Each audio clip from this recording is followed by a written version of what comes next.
நாமக்கல் மாவட்டத்திலிருந்து இந்த கனரக வாகனத்தில் முட்டைகளை அதை ஹோல்சேலாக எடுத்துகிட்டு வந்து கிருஷ்ணகிரி மாவட்டம் முழுக்க அந்த முட்டைகளை எல்லா கடைகளுக்கு பொதுமக்களுக்கு அது விற்பனை செய்கிறாங்க.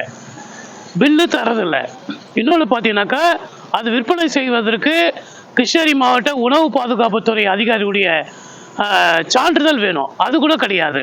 இவங்க என்ன பண்ணுறாங்க, நாமக்கல்லில் ஒதுக்கப்பட்ட முட்டைகள், காலாவதி ஆன முட்டைகள், இதெல்லாம் என்ன பண்ணுறாங்க, அதே போல் இப்போ 2 மாதம் ஸ்கூல் மூடி இருந்தது, அந்த முட்டைகள் எல்லாமே சேர்த்து இவன் ஹோல்சேலாக கொண்டு வந்து ஒரு பேக் ஒரு 12 முட்டை உங்களுக்கு இவ்வளோ அமௌண்ட்டு, இவ்வளோ விற்கிறோம், ஒரு முட்டை 4 ரூபா 2 ரூபா அப்படின்னு சொல்லிட்டு விற்றுட்டு போகிறாங்க.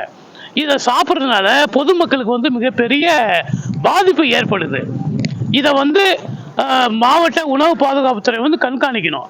அவங்க கண்காணிக்கிறதில்ல. இதனால் என்ன பண்ணுறான், அந்த மோசமான முட்டைகளை கொண்டு வந்து கிருஷ்ணகிரி மாவட்டத்தில் இருக்கக்கூடிய நகரத்தில் இந்த முட்டையை விற்று பொதுமக்களுக்கு நோயை அதிகப்படுத்திட்டு போகிறான் என்பது குற்றச்சாட்டை நான் பதிவு பண்ணுறேன்.